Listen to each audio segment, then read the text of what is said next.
샬롬 로중 읽어주는 제입니다. 오늘은 7월 6일 수요일 로중입니다. 주님께서 너희 영원한 빛이 되시고 하나님께서 너의 영광이 되실 것이다. 이사야 60장 19절. 우리가 그분에게서 듣고 여러분에게 선포하는 소식은 이것이니 하나님은 빛이시며 그분 안에는 어둠이 없다는 것입니다.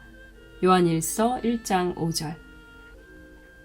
주님의 영광 안에 거하는 하루 되세요. 샬롬 하울람.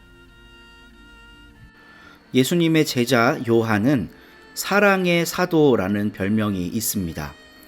먼저 요한복음에 새 계명을 준다. 너희가 서로 사랑해라. 이 예수님의 말씀을 기록한 복음서가 요한복음서밖에 없고 또 요한이 쓴 서신서인 요한 1, 2, 3서의 주제도 사랑입니다.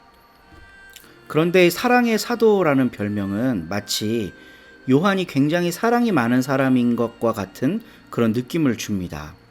요한은 사랑이 많은 사람이라 사랑의 사도고 그 사랑의 기원은 예수님께 있다. 예수님은 사랑이시다. 하나님은 사랑이시다. 실제로 요한서신에 하나님은 사랑이시다라고 써 있거든요. 그러니까 거기까지 생각을 하는 거예요. 요한은 사랑이 많고 예수님은 우리 때문에 사랑하셔서 죽으셨고 하나님이 우리를 사랑하셨기 때문에 예수님을 보내주셨고 상당히 많은 경우에 여기까지 이야기를 합니다. 그리고 그게 기독교라고 이야기를 해요. 하나님이 나를 사랑하신다. 물론 이 명제는 잘못된 것은 아닙니다. 바른 명제이고 하나님이 우리를 사랑하시는 거 맞죠. 근데 요한이 사랑의 사도라고 불리는 이유는 공동체에게 사랑할 수 있는 능력을 키워준 사도이기 때문입니다. 그냥 나는 너희 많이 사랑한다 이러고 끝났으면 별 영향력이 없거든요. 이 공동체가 자신들의 존재의 근원을 사랑으로 규정할 때, 사랑의 에너지를 나타내기 시작할 때 요한의 사명이 완성되는 겁니다. 그래서 요한은 오늘 가르침의 본문 요한 1서 1장 5절을 통해서 하나님은 빛이시라고 이야기를 하고 있어요. 그에게는 어둠이 하나도 없다. 근데 그 다음 절 1장 6절을 보면요. 만일 우리가 어둠 속에서 살아가면서 하나님과 사귀고 있다고 말한다면 그건 거짓말하는 거다 라고 이야기를 덧붙입니다. 결국 하나님은 사랑이시다. 예수님은 사랑이시다. 요한은 사랑의 사도다 라고 하는 이야기 자체만으로는 의미가 될 수 없고 공동체 안에서 사랑이 시작할 때, 나의 삶 속에서 사랑이 발현되기 시작할 때 의미가 생긴다는 겁니다.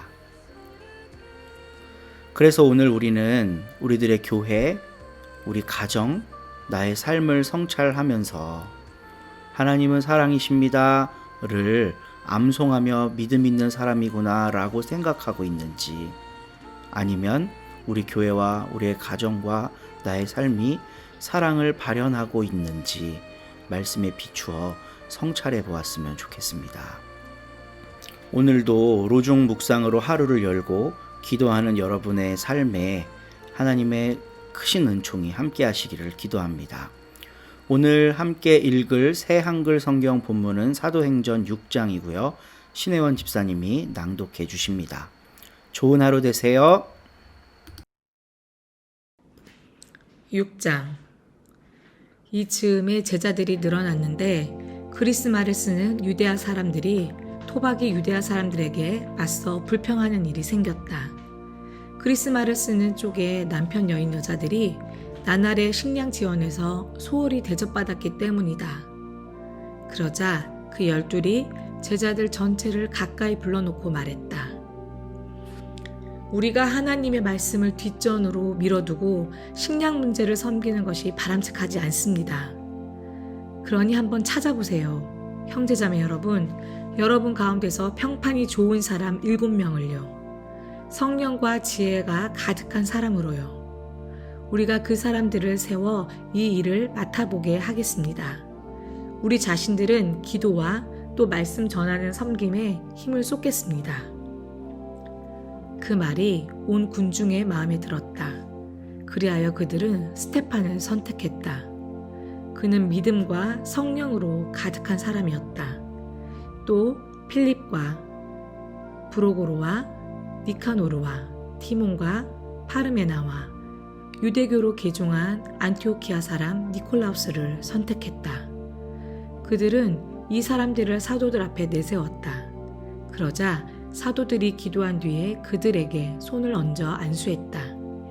하나님의 말씀이 계속 퍼져나갔고 예루살렘에서 제자의 수가 매우 많이 늘어나고 있었다. 제사장의 큰 무리도 잇따라 믿음에 순응했다. 스테판이 은혜와 능력으로 가득 차서 여러 놀라운 일과 큰 징표를 백성 가운데서 해보이고 있었다. 그러자 몇 사람이 들고 일어났다. 이들은 이른바 리버티노, 해방된 노예들, 회당 사람들이었다. 이 회당은 키레네 사람들과 알렉산드리아 사람들, 또 길리기아와 속주 아시아에서 온 사람들로 이루어져 있었다. 이들이 스테판과 말다툼을 벌였다. 그러나 스테판의 지혜와 성령님을 맞설 수 없었다. 스테판은 성령님을 힘입어 말하고 있었다. 그때 그들이 몇몇 사람을 몰래 부추겨 이렇게 주장하게 했다. 스테판이 모세와 하나님을 거슬러 모독하는 말을 하는 것을 우리가 들었습니다. 이렇게 하여 이들은 백성과 원로들과 율법학자들을 크게 들이쑤셔 놓았다. 그러자 그들이 들이닥쳐 스테판을 낚아채고는 유대아 최고의회 공회로 끌고 갔다. 그러고는 거짓 증인들을 내세워 이렇게 주장하게 했다. 이 사람은 이 거룩한 곳과 율법을 거슬러 말하기를 멈추지 않고 있습니다. 그가 말하는 것을 우리가 들었거든요. 나사렛 사람 예수님, 이분이 이곳을 완전히 허무실 것이다. 또 모세가 전해주어 우리가 늘 해오던 일들을 이분이 바꿔놓을 것이다. 라고요. 유대아 최고위에 공회에 앉아있던 사람들 모두가 스테판을 뚫어지게 바라보았다. 그의 얼굴을 보니 천사의 얼굴 같았다. 아멘.